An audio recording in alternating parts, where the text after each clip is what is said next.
Welcome to my class. Today we're going to talk about the 4 phases of love.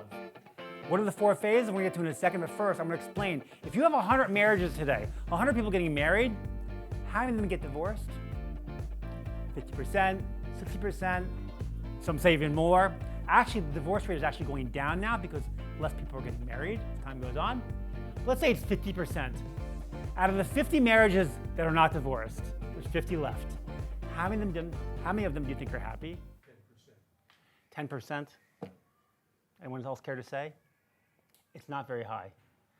From all the classes I've done on this, if I had to put a percentage out, if you get married today, I'm talking in the secular world, you get married today, you have less than a 1 in 5 chance of having a happy marriage.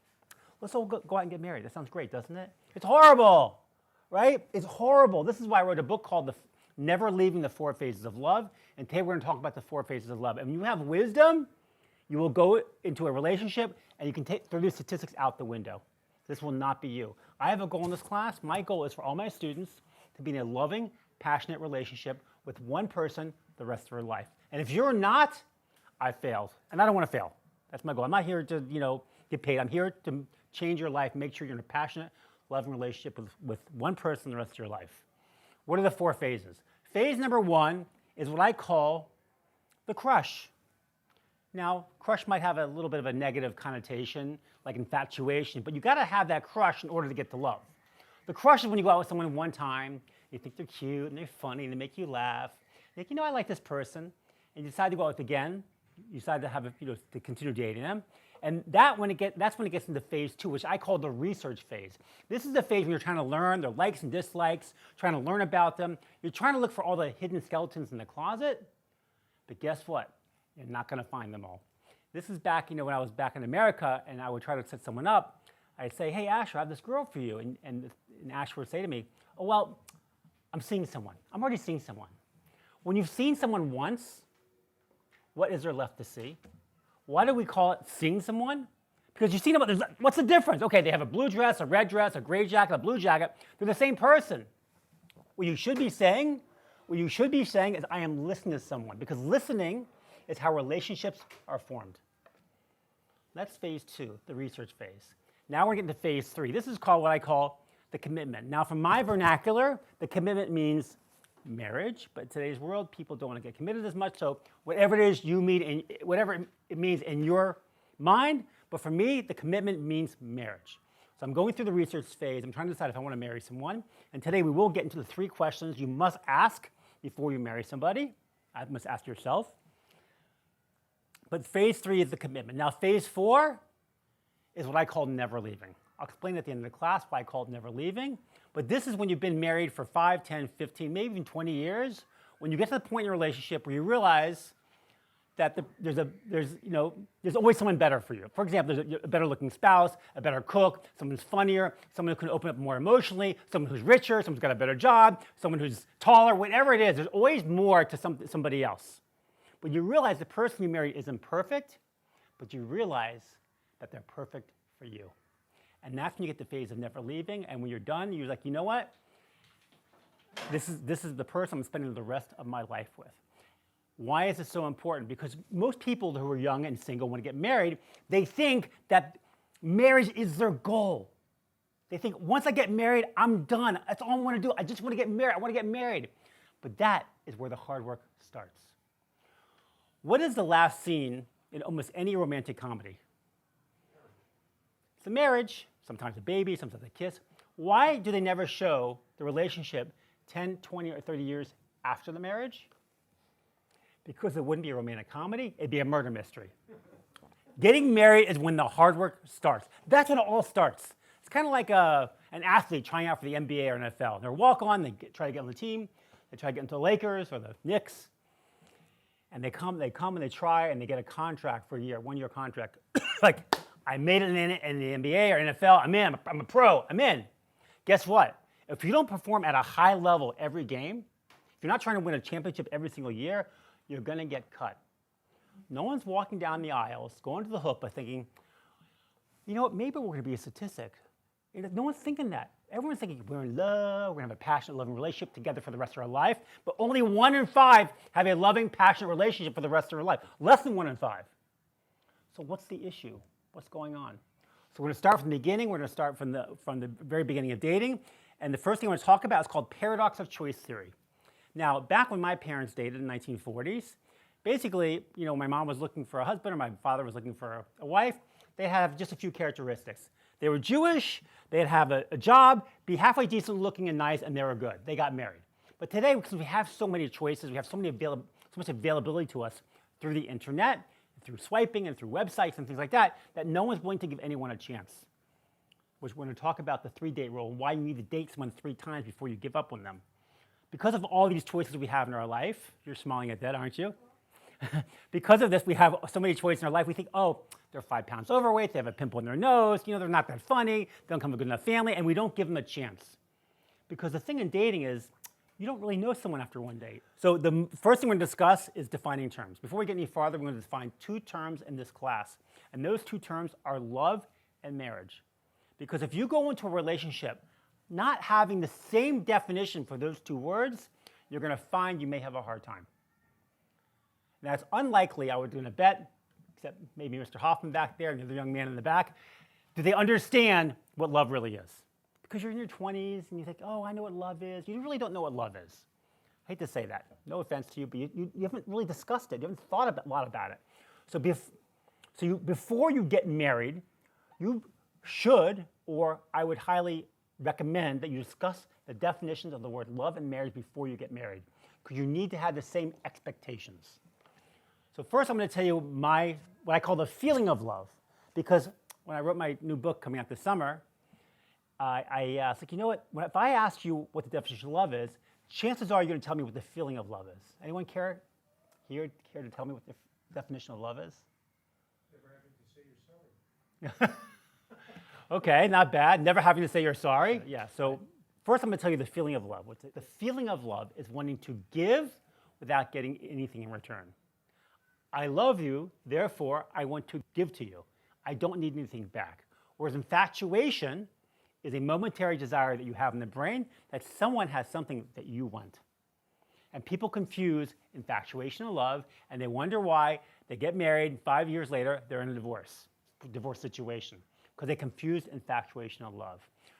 Rabbi Twersky has a thing called fish love. What is fish love? Anyone here like salmon? You like salmon? What kind of salmon do you like? Well done, grilled, broiled, sure grilled, right? With a side of mashed potatoes, broccoli, all right, soda, whatever. Yeah, you like salmon. But if you really, I love salmon too, by the way. But if you really love salmon, you wouldn't kill it. You put the salmon in a bowl of water by your bedstand. You read it fish stories at night and take it on fish play dates. Because you don't love salmon, you love the pleasure that salmon brings you. That is called infatuation. So you have to understand the feeling of love is wanting to give without getting anything in return. The definition of love. Okay.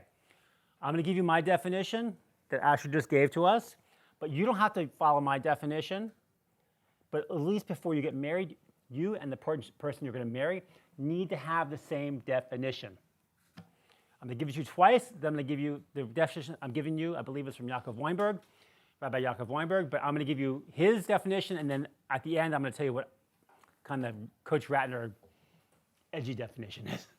The definition of love is the emotional pleasure you feel when you focus on someone's virtues and you continue to associate them with those virtues. I'll say it again. The definition of love is the emotional pleasure you feel when you focus on someone's virtues and you continue to associate them with those virtues. Which means there's a reason why you fell in love. Continue to focus on those reasons. Why is it that people get divorced? Why? Because they fell in love. You fall in love, right? Barry, you fall in love. What happens?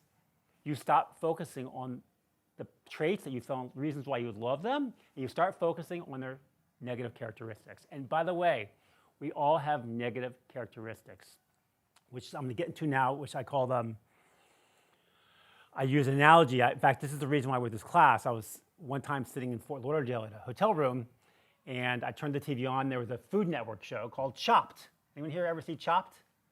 So I saw the TV show called Chopped. I'll explain what the show is about. And it was a perfect analogy for marriage. What is Chopped? Chopped is you have 4 chefs come onto the show, and they have 15 minutes to make an appetizer. And then they get judged by the judges, and then one person gets kicked off the show.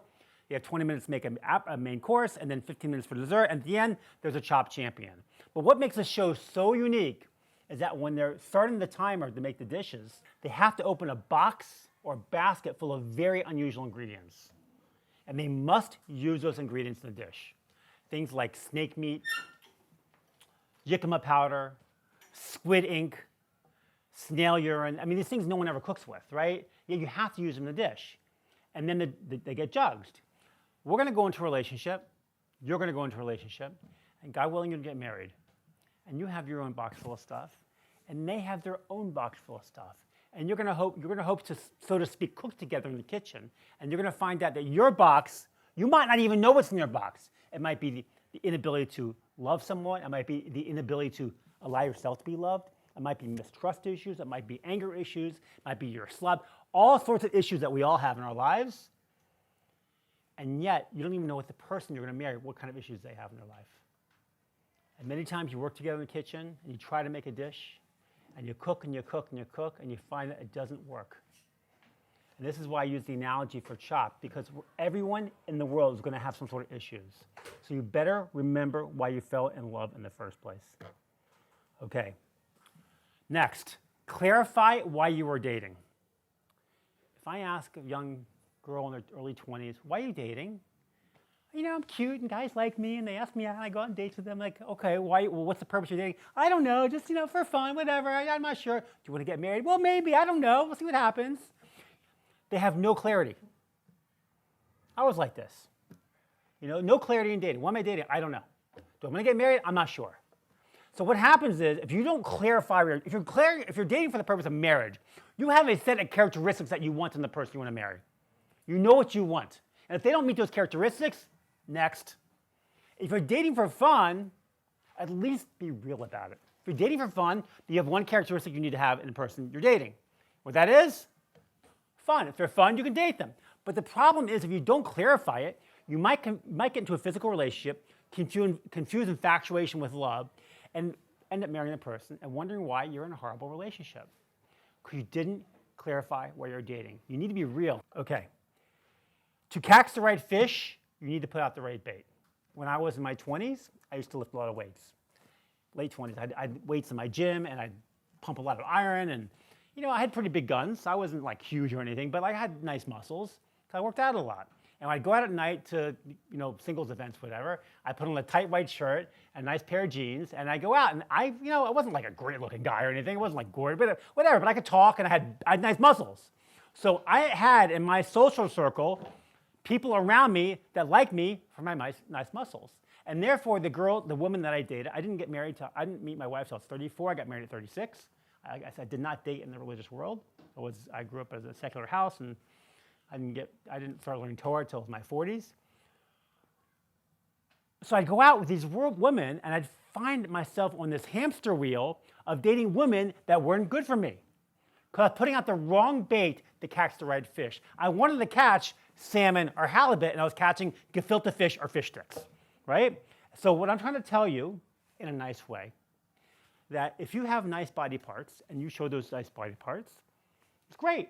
But the people that are going to hang around you are the ones that happen to like those nice body parts, and you're more likely to date someone that likes those nice body parts, and you'll have a much higher chance of having a poor marriage.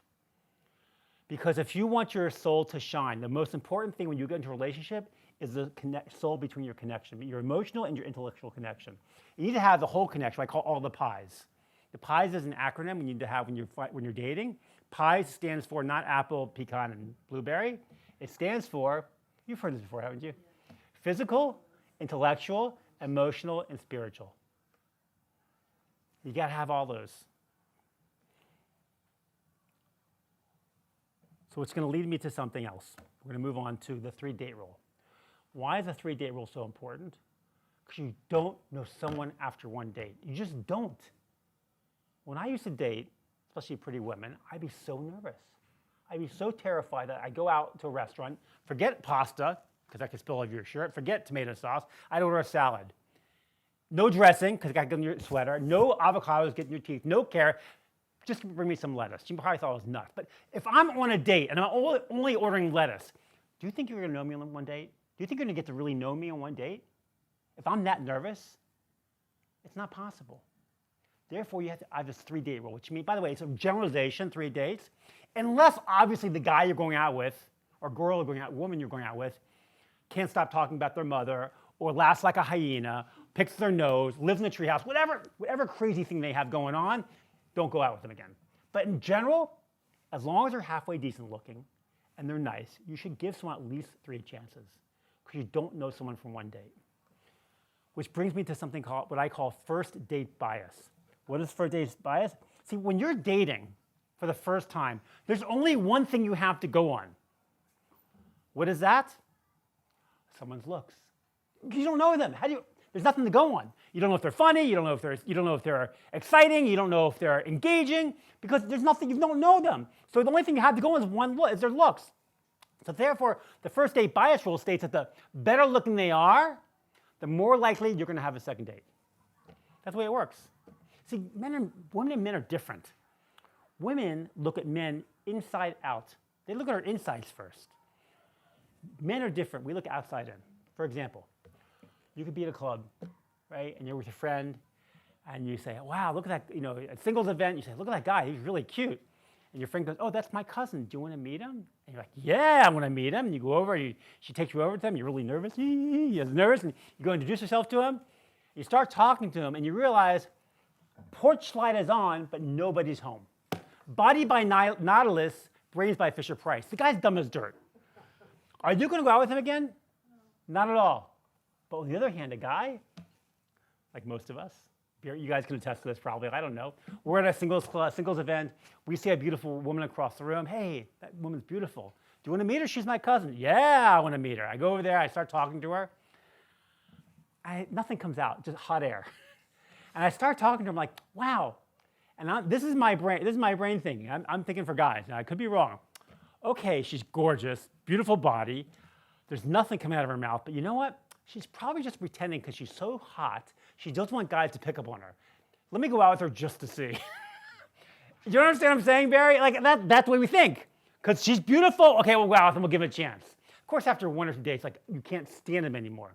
And the other reason why you have to have the 3-date rule is that this is a Coach Ratner rule going on here. For every beautiful woman walking down the street, for every gorgeous guy walking down the street, there is someone that is sick of them. That's the fact of life. No matter how good looking someone is sick of them. Brad Pitt, good looking guy, right? Actor. There are girls who want to vomit when they see him. Angela Jolie, beautiful woman, gorgeous. There are guys that can't stand her. So looks only go so far. Physical is very important. In fact, it's one of the 3 questions you're going to ask before you get married. But they have to have much more than that. Because marriages, it doesn't matter how good looking your wife is. If she makes you nuts and you can't stand it, it doesn't matter what she looks like, right? It just doesn't matter. You got to have the emotional and the intellectual and spiritual connection to them. Malcolm Gladwell wrote a book called Blink. In the book, he talks about in the 1970s that orchestras mainly hired men for their musicians. Why? Because men did the interviewing of the musicians, and they interviewed in person, like you could see them. And men had a bias thinking that men were better musicians, so they mostly hired men. So everyone thought in the world, 1970s, that men were better musicians. 1980s, they put up a screen. So now when they interview, when they try out for an orchestra, the men who are doing the auditions have no idea who's playing. And guess what happened? They started hiring more women. And it ends up, women are better musicians than men. I don't know if it's for all instruments, but mainly if you go to look at an orchestra, you'll see more women than men. Why? Biases. We're biased. And all we know of someone is the way they look. We're going to be biased for the first date. And if you don't give them a chance, you might be missing out on the love of your life. And like I said, I'm giving this class, I want you to be in a loving, passionate relationship with one person the rest of your life. And if you don't do that, I have failed, and I don't want to fail. Now we're going to define what the definition of marriage is. The definition of marriage, first the feeling of marriage. The feeling of marriage it's not great, but it's not bad. The feeling of marriage is when you feel complete as a person. You feel complete. Now, I remember when got married, finally decided to marry my wife, I'm like, oh my gosh, what a relief. Dating is such a big job. I mean, bless you. Especially in the secular world. It was like constant, it was a constant work. It was like a full-time job. And once I got married, I felt like, oh, what a relief off me that I don't have to date anymore. So it's a feeling of being complete. But the definition of marriage is a merger of two souls. The merger of two souls. When Adam was in the Garden of Eden, he was naming all the animals, he said to God, I want to have a relationship with someone on a deeper level than just the physicality that the animals have. Because they live by instinct. They want to procreate, they do it. They don't think about it. But I want a deeper relationship. I want someone to have an emotional and intellectual connection with. So God put Adam to sleep, took a piece of his rib, and made a woman out of the rib. Supposedly the rib, we're not really sure. This is why the person we're going to marry doesn't have the same hobbies as us. The person we're going to marry is there to complete us as a person. That's why it's a merger of two souls. So when I put my marriage on a pedestal, right? When I interact with my wife, I'm like, is this good for my relationship? Because if I hurt my wife, I look at it and I'm hurting myself. And would you consider hurting yourself? Would you consider like being mean to yourself? No, of course not. So when I look at my wife, I'm looking at it as a union of two souls, and if I hurt her, I hurt myself. And this is why I'm able to like not hurt my wife. Did I do it in the past? Yeah, because I didn't have this clarity. If you want to have a great marriage, let me tell you something. If you want to have a great marriage, write a book on marriage. It will change your life. Because now when you're writing these ideas and concepts, I was like, wait a second. I need to do this, I need to do this. In fact, my wife says to me, didn't you write about this? I'm like, oh yeah, you're right. You know? And so I'm not going to do the marriage class today. I have a whole class on marriage. It's also probably an hour, 2 hours long. It's for a different time. But there are so many things in marriage that we don't think about going to a relationship. No one's taking classes on relationships before they get married. Everyone thinks, okay, have you taken classes yet? In seminary, right? Have you heard all the stuff I'm telling you? No, right. There's a lot of stuff they don't tell you. Read the back of your shirt. Look for critique and don't defend yourself all the time, which means you're going to a situation where you want to put your best foot forward, right? But everyone's got things they don't do correctly. And read the back of your shirt means you can only read the front of your shirt. Like, you know what issues you have. Okay, maybe you're a little overweight. Maybe you got a pimple right here. But whatever it is that you have, you know what you have. And you do things to correct yourself, right? But there's things that you don't know you have. There's things that you don't realize you do. I remember when I used to date, I would date girls, and like I'd be looking at them across the table, and they'd be like looking around all the time, or they were afraid to look at me, or like, and so like those things bothered me as a guy. Like, why can't she look at me, right? Why can't she listen to me? I'd say something, and she's like, what did you say? Like, she wasn't paying attention. Like, and you don't realize you do these things, right? So Fortune 500 companies, the largest companies in the world, spend on average $150 million a month for consultants. That's what they spend. Why? Because it helps the bottom line. You're going into dating. Who's consulting you? Seriously. Is it your mom? Your best friend? You don't want your best friend consulting you. You can help, but your best friend doesn't want to hurt your feelings, so she's going to be what I call your yes man. She's going to tell you everything that you do great and maybe not tell you what you do wrong. When I teach my class on public speaking, I say, you guys are in the yeshiva, you have lots of chances to speak. Friday night on Shabbos, you get up there, you give a Devar Torah, and people go, shkoya, shkoya, you did great, you did great. No one's telling you what you did wrong, right? Have you dated yet? Have you dated? Have you dated? Yeah, I have. Have anyone told you what you did wrong? Probably not. I'm just going to say it that. Probably not. You need to have someone who's your coach, or someone who's a rebbitzin, a rabbi, someone that doesn't want. They're not there to be your best friend. They're there to tell you what you need to do in order to increase your chances of finding the love of your life. That's what I call reading the back of your shirt. And people defend themselves. It's okay. People don't mind I do this. You're just defending yourself. And sometimes you take critique. You defend yourself. But if you really, when I give critique, because people do come to me for advice all the time now, and the advantage that I have if someone's in a relationship is I can see your relationship. I'm not in it. I'm not emotionally connected. Well, you're emotionally connected, or even worse, physically connected. Not worse, but like physically connected. Your brain's not thinking properly.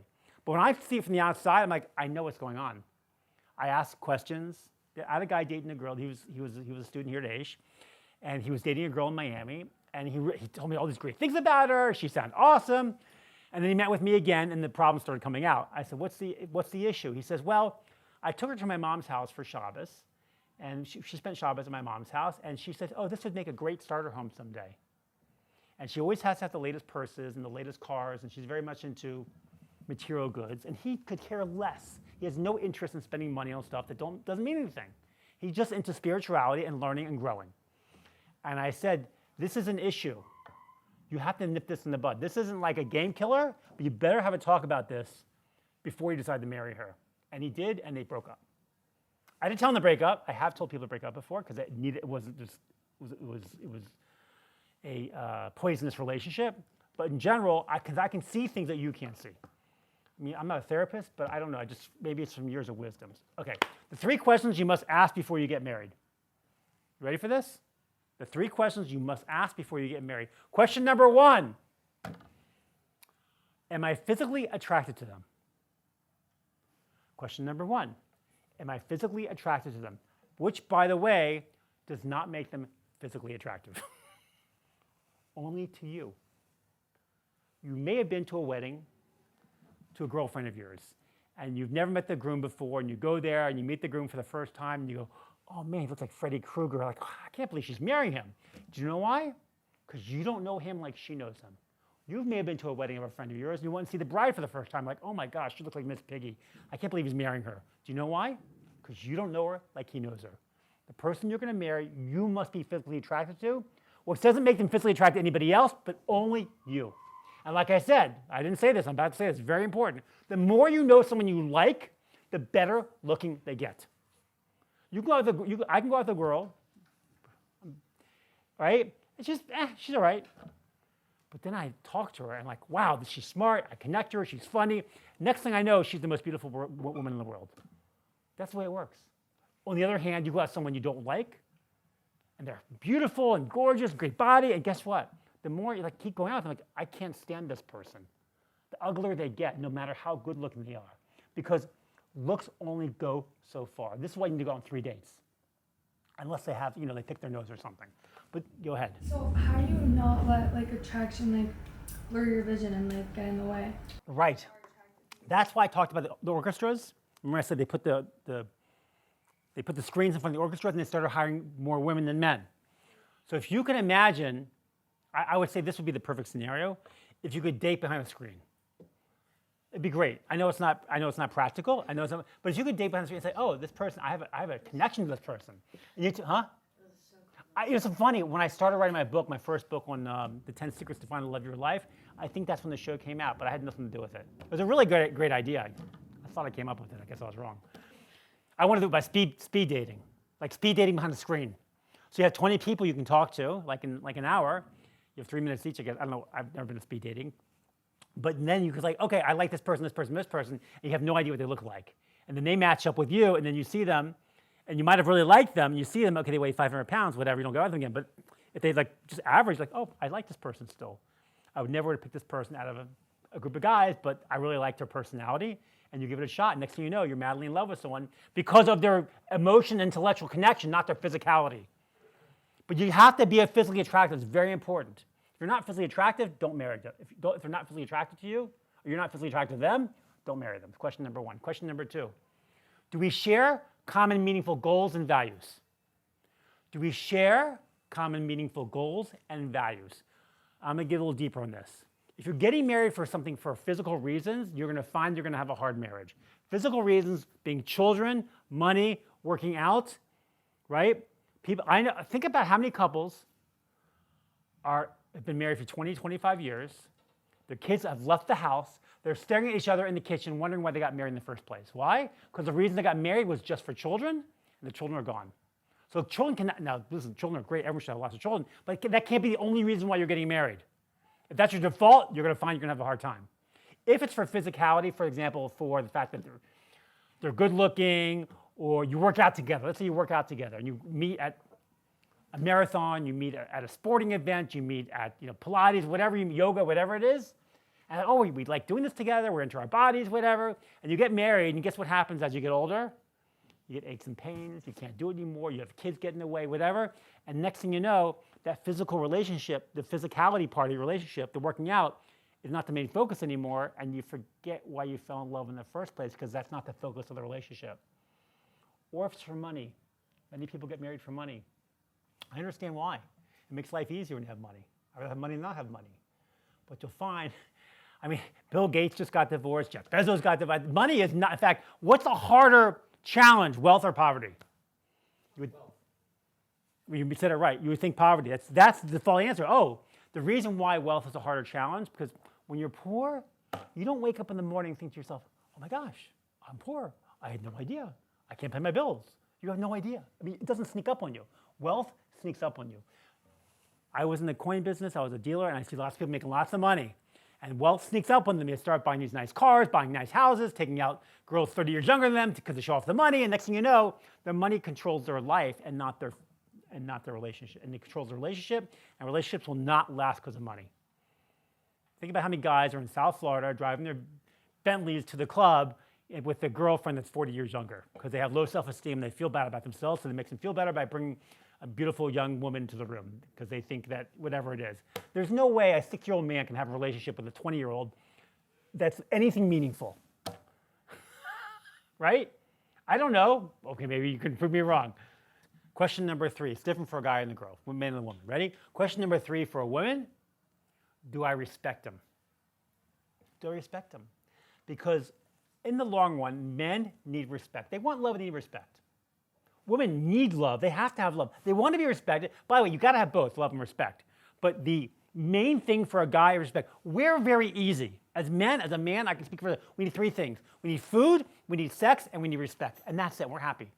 Do we want to be loved? Yes, it's nice. But if we're respected and we have the other 2, we're pretty good.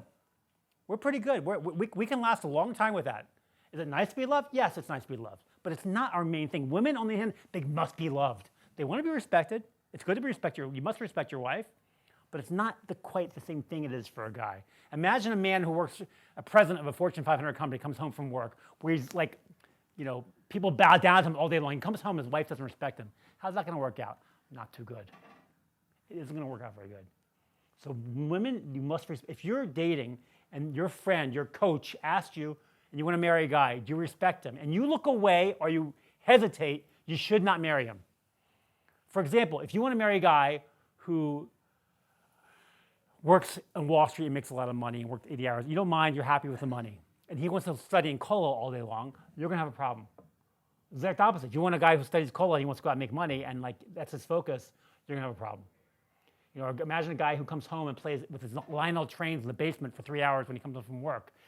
And that's his hobby, and you don't respect it. You cannot expect him to change. You have to expect him that this is going to be continue, and you hope to change. One of the things you're looking for, and you're looking for a guy or a woman, you're looking for someone who's willing to grow as a person. By the way, everyone says they're willing to grow. Everyone says that. But unless they're doing something bad, and you can see, growth. My wife almost didn't go out with me because I didn't keep kosher. But I guess she saw potential in me. I don't know. She saw potential in me, and letting me marry her, right? Let me do 1 or 2 things on marriage before we end the class. So there's something in marriage what I call sunscreen love. What is sunscreen love? Sunscreen love is the act of taking the infatuation, love, desire you have for someone you first met them and turning that into love. You see, when you get married in your early 20s, God willing, you all get married in your early 20s, love comes easy. But as you age and you get older and your relationships get longer and longer time span, it's harder to keep that love up. What you have to do is work on the love. That work is called romance. Romance is kind of a wide term. Romance is the act of the little things you do every day on the everyday basis that takes that infatuation and turns it into love. Why is it called sunscreen love? You ever gone to the beach and you put sunscreen on? And what happens if you don't reapply sunscreen? I used to go to Dewey Beach in Delaware, and I put SPF 15 in the morning, 9 o'clock. I'd be on the beach all day long, till 4 or 5 in the afternoon. And if I didn't reapply, I go back to my house, I take a shower, and next thing I know, my back is burnt, my neck is burnt, and the back of my shoulders are burnt, completely burnt. Why? I forgot to reapply the sunscreen. How many people do you know? I'm going to bet Barry has an answer for this. How many guys do you know who are in their 40s, 50s, and 60s who've gotten divorce letters from their wives, and they had wives' attorneys, I should say, and they had no idea the relationship was faltering? Does that happen? You've seen it happen. It happens. You know why? They weren't working on the relationship. They weren't romancing the love. Love is easy at your age, but when you get older, it takes work. And that romance or else your marriage is going to burn, just like you're going to burn at the beach. You don't reapply. And the little things you do on a daily basis are the things that take that infatuation, desire, and love, that infatuation, desire, and crush, and turn that into love. And we have to constantly be working on it. I take my marriage, because marriage is not about me, marriage is about we. You must take that relationship and put it on a pedestal. And the number one thing you have in your life is your relationship. The biggest decision you're going to make in your life is who you're going to marry. The biggest decision. And when you have that marriage, you put it on a pedestal, you can have a passionate, loving relationship with one person. So I have this new song I sing in my house. It's helped me clarify what it does in order to romance a relationship. Compliment, don't criticize. Compliment, don't criticize. Compliment, don't criticize. Or she'll find another guy. Compliment, don't criticize. Or she'll smack you in the eyes. Compliment, don't criticize. Live under sunny skies. Every time you compliment someone, thank you very much, I'll be here every single week. Every time you compliment someone, you're putting sunscreen on. Every time you criticize someone, you're wiping sunscreen off. And having this analogy in your life will help you to have a better, more loving, passionate relationship. It's for sure. Because people, when they get married, they start to criticize their spouse. It becomes just a normal thing. Criticize your spouse, criticize your spouse, criticize. And it eats at you. It's like the whole story with Rabbi Akiva and the rock. Drip, drip, drip, drip. Those drips can put holes in your relationship. Even when guys do things, this might be very small minutia. When the husband says to the wife, I'm taking the trash out tonight. Because the guys come in the morning to take trash out of the street, and he doesn't do it, he does it in the morning. But he still accomplishes, the trash still gets taken out. It's like putting a drip in the relationship. So when I speak, I make sure my words are gold. When I say I'm going to do something, it's not a maybe. It's not if I get to it. I do it. In fact, sometimes my wife will say, can you fix this light bulb? I go, I'll get it done in a month. Jokingly, but I'm like, it's not going to happen immediately. I'm going to do it, but it's not going to be immediate. And there's things that she says, I need this done, like it's going to happen by today. And guess what? It happens by today. I make it a priority in my life to make sure that my word is gold. That every word that comes out of my mouth is emes, is truth. Because I want to keep that emotional, intellectual relationship with my wife. And the more emotion you have in life, the better your connection is emotionally, intellectually, the better the physical relationship is also. It all goes hand in hand. You don't have all the pies, physical, emotional, intellectual, and spiritual. They all go together. And one's failing, it's going to affect the other ones. Spirituality is such a big part of the relationship. We talked about having common, meaningful goals and values. Oh, we didn't finish the 3 questions. Spirituality is such a big part of it. Back to those 3 questions, because we said, number 1, the 3 questions you must ask before you get married.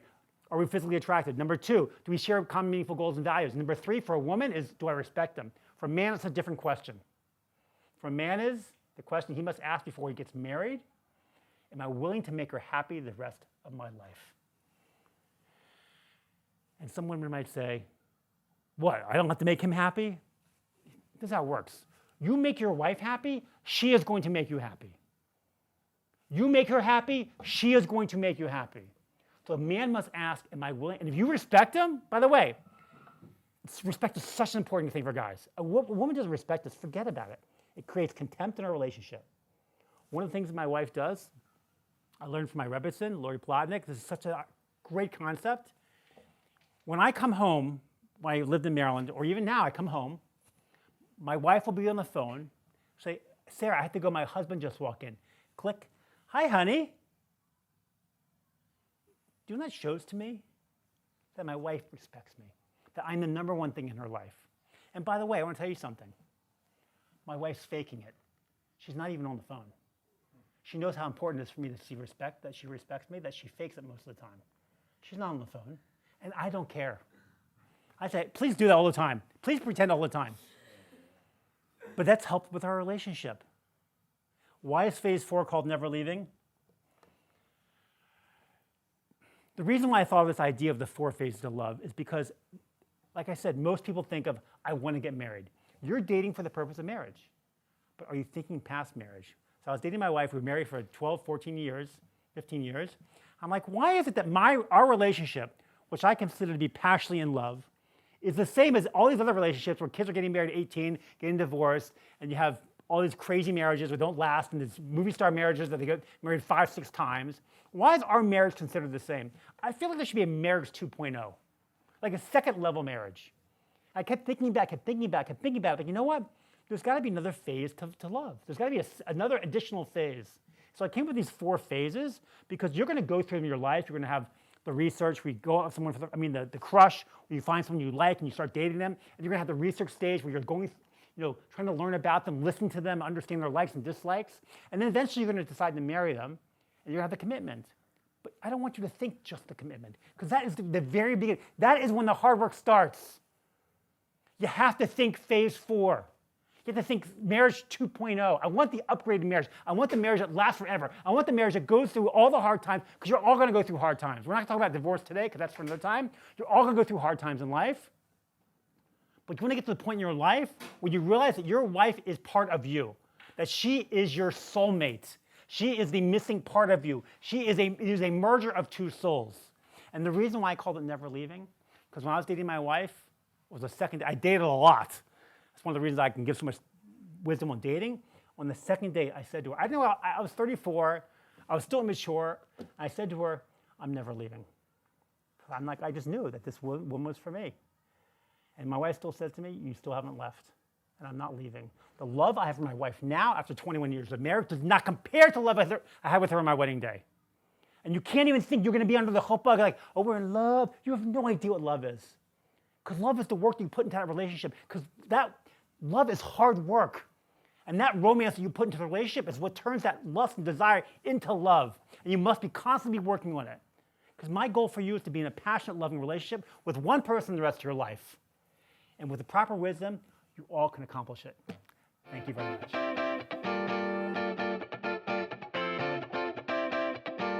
Thanks for joining us on this episode of the Living in Clarity podcast. If you enjoy what you just heard, make sure you like, subscribe, and comment with any suggestions for future episodes. We'll see you next time.